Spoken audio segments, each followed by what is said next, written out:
ඔබගේ හිතේ ඇති පෙම්වතා හෝ පෙම්වතිය වරුතුනක් ඇතුළත ස්ථිරවම ඔබේ දෙපතුල් ළඟට ගෙන්වා දෙන නාලක විද මහතා. මුදා මෙහෙමයි.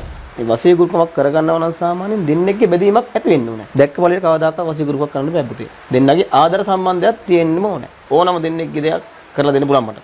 සම්බන්ධයක් තියෙනවා නම් විතරයි. නැතුව නිකන් පුතේ ආවට ගියාට වසීකරණයක් කරන්න බෑ. ඒ තව කෙනෙක් නිකන් දැකලා මට මේ දෙක නා වශී කරන්න කිව්වට එහෙම කරන්න බෑ පුතේ. ස්ත්‍රී පුරුෂ වශීකරුකම් අනියම් සම්බන්ධ නැවැත්වීම දරුපල නොමැති අයිති යන්ත්‍ර ව්‍යාපාර දියුණුව සඳහා අනවින කොඩිවිනි කැපීම ඇතුළු සියලුම යන්ත්‍රමන්ත්‍ර අකුරටම කර ගැනීම සඳහා විශ්වාසයෙන් අමතන්න නාලික විද මහතා 076 7065 858. විෂ්ණු දෙවියන්ගේ අතිශය බලගතු ඕනෑම අයෙකු වශී කරගත හැකි ඉතාමත් ප්‍රබල වශී මන්ත්‍රයක් තමයි අද ආශිර්වාද YouTube නාලිකාවෙන් ඔබට ලබා දෙන්නේ. මේ මන්ත්‍රය මගින් හැරගිය ආදරවන්තයා ආදරවන්තිය සැමියා බිරිඳ නැවත ඔබ ළඟටම ගෙන්වා ගැනීමේ හැකියාව පවතිනවා වගේම ආදර සම්බන්ධතාවයන් ශක්තිමත් කරවා ගැනීමට දෙමාපියන් කැමති කරවා ගැනීම වැනි ඕනෑම පුද්ගලයෙකු ආකර්ෂණය කර ගැනීමට භාවිත කර හැකි ඉතාමත්ම ප්‍රබල මන්ත්‍රයක් වෙනවා. අතිශය ප්‍රතිඵලදායී මේ වශී මන්ත්‍රය විෂ්ණු දෙවියන්ව සිහි කරමින් දිනකට 108 වාරයකින් දින 6ක් අඛණ්ඩව ශ්‍රවණය කරන්නට ඕනේ. දිනේ 108 වාරය සම්පූර්ණ කළ පසු විෂ්ණු දෙවියන්ට ඔබගේ ආදර ගැටලුව කියා සිටිමින් එය ඉක්මනින් විසඳා ඔබේ ආදරය ඔබට ලබා දෙන්නේ විෂ්ණු දෙවියන්ගෙන් බැගෑපත්ව ඉල්ලා සිටින්න. විෂ්ණු දෙවියන් ඊටමත්ම ඉක්මනින් ඔබගේ ඕනෑම ආදර ගැටලුවක් ඉක්මනින් විසඳා දී ඔබට සතුට සැනසීම ළඟා කර දෙවි. ඊටමත් බලගත් මන්ත්‍රයක් වන මේ අතිශය බලගත් වශී මන්ත්‍රය ඊටම ශ්‍රද්ධාවෙන් සහ භක්තියෙන් යුතුව විශ්වාසයෙන් ශ්‍රවණය කරන්න.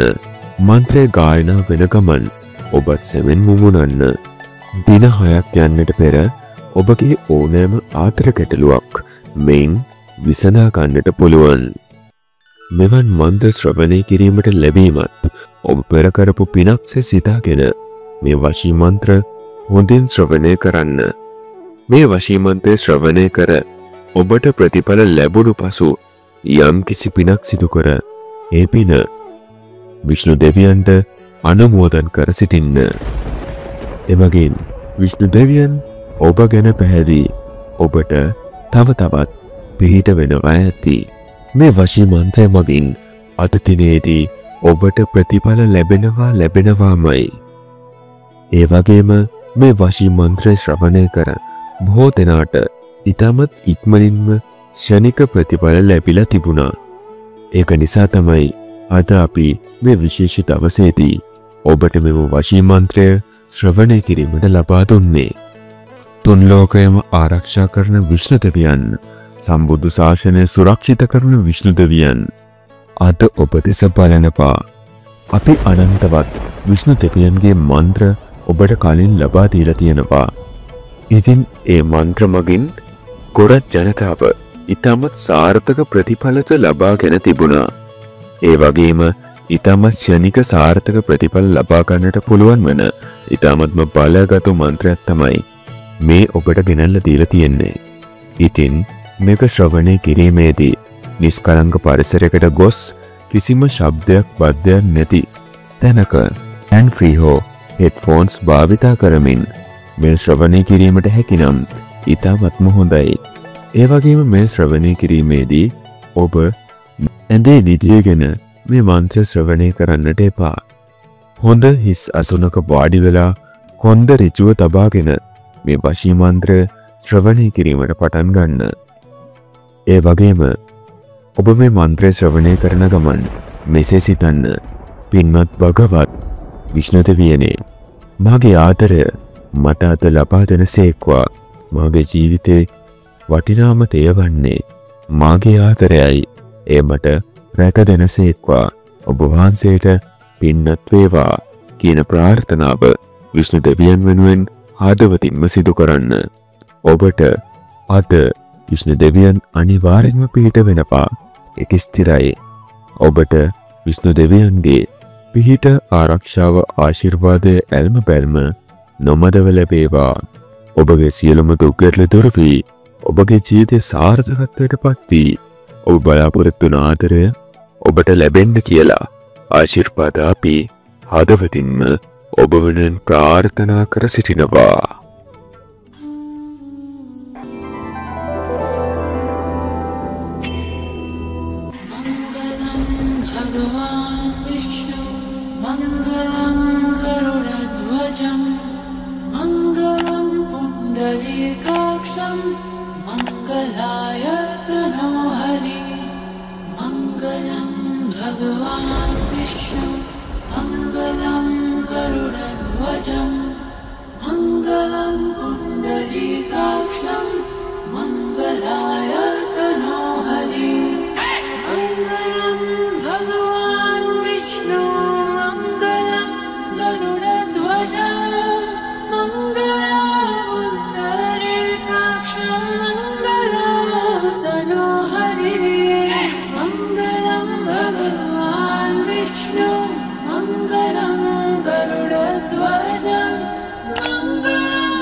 भगवान् विष्णु मंगल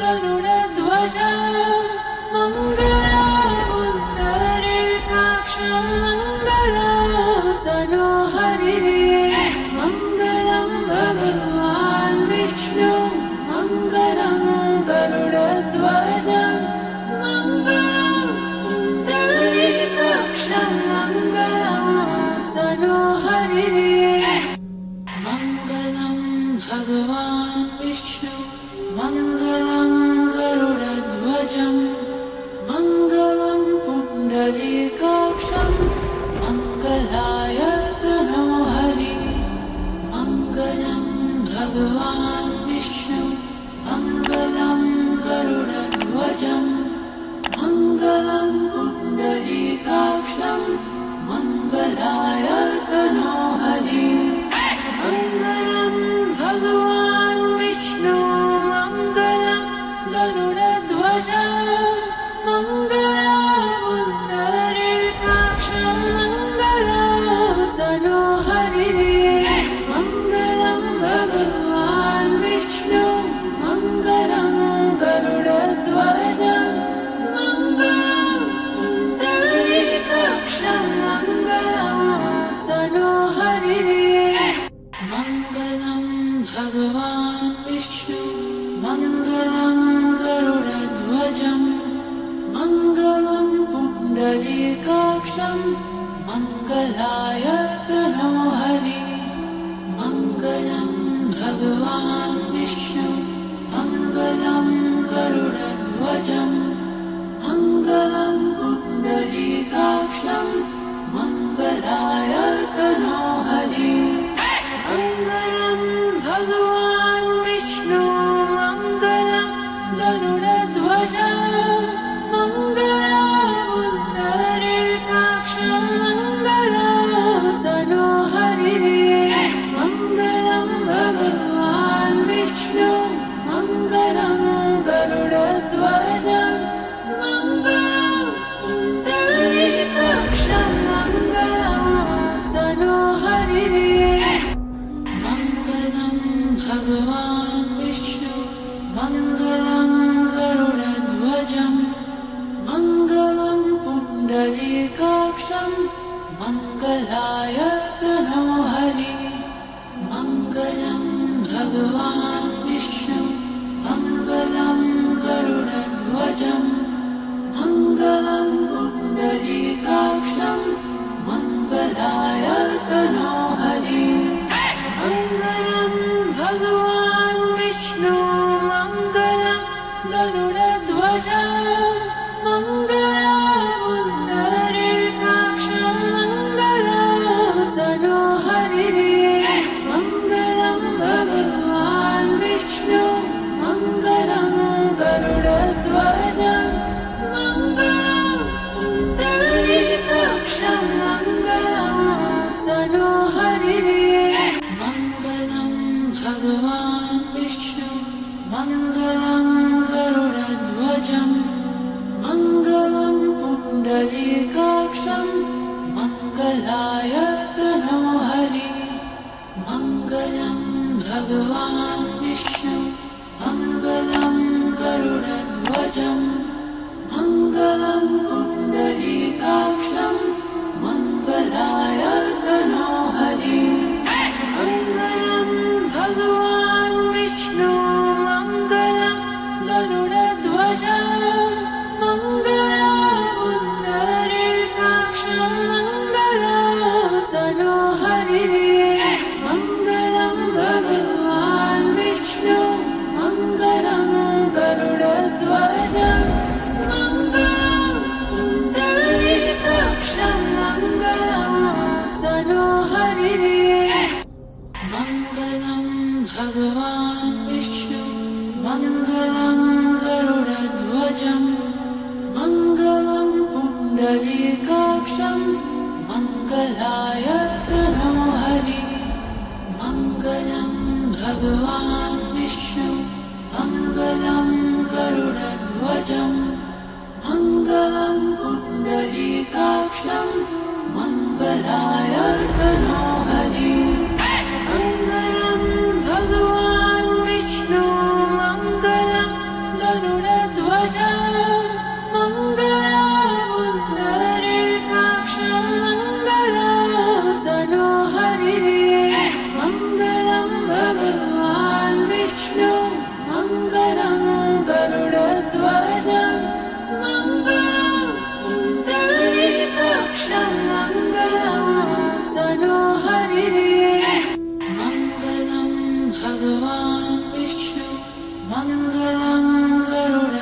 गरुडध्वजम् मङ्गलं पुण्डरीकाक्षं मङ्गलाय तनोहरि मङ्गलं भगवान् विष्णु मङ्गलं गरुडध्वजम् मङ्गलं पुण्डरीकाक्षं मङ्गलाय तनोहरि मङ्गलं भगवान् विष्णु मङ्गलं गरुडध्वजम् मङ्गलं पुण्डरीकाक्षं मङ्गलं तनोहरि मङ्गलं भगवान् विष्णु मङ्गलं गरुडध्वजम् मङ्गलं पुण्डरीकाक्षं मङ्गलं तनोहरि मङ्गलं भगवान् विष्णु मङ्गलं गरुडध्वजम् मङ्गलं पुण्डरीकाक्षं मङ्गलाय तनोहरि मङ्गलं भगवान् विष्णु मङ्गलं गरुडध्वजम् मङ्गलं पुण्डरीकाक्षं मङ्गलाय तनोहरि मङ्गलं भगवान् विष्णु मङ्गलं गरुडध्वजम् मङ्गलं पुण्डरीकाक्षं मङ्गलं तनोहरि मङ्गलं भगवान् विष्णु मङ्गलं गरुडध्वजम् मङ्गलं पुण्डरीकाक्षं मङ्गलं तनोहरि मङ्गलं भगवान् विष्णु मङ्गलं गरुडध्वजम् मङ्गलं पुण्डरीकाक्षं मङ्गलाय तनोहरि मङ्गलं भगवान् विष्णु मङ्गलं गरुडध्वजम् मङ्गलं पुण्डरीकाक्षं मङ्गलाय तनोहरि मङ्गलं भगवान् विष्णु मङ्गलं गरुडध्वजम् मङ्गलं पुण्डरीकाक्षं मङ्गलं तनोहरि मङ्गलं भगवान् विष्णु मङ्गलं गरुडध्वजम् मङ्गलं पुण्डरीकाक्षं मङ्गलं तनोहरि मङ्गलं भगवान् विष्णु मङ्गलं गरुडध्वजम् मङ्गलं पुण्डरीकाक्षं मङ्गलाय तनोहरि मङ्गलं भगवान् विष्णु मङ्गलं गरुडध्वजम् मङ्गलं पुण्डरीकाक्षं मङ्गलाय तनोहरि मङ्गलं भगवान् विष्णु मङ्गलं गरुडध्वजम् मङ्गलं पुण्डरीकाक्षं मङ्गलं तनोहरि मङ्गलं भगवान् विष्णु मङ्गलं गरुडध्वजम् मङ्गलं पुण्डरीकाक्षं मङ्गलं तनोहरि मङ्गलं भगवान् विष्णु मङ्गलं गरुडध्वजम् मङ्गलं पुण्डरीकाक्षं मङ्गलाय तनोहरि मङ्गलं भगवान् विष्णु मङ्गलं गरुडध्वजम् मङ्गलं पुण्डरीकाक्षं मङ्गलाय तनोहरि मङ्गलं भगवान्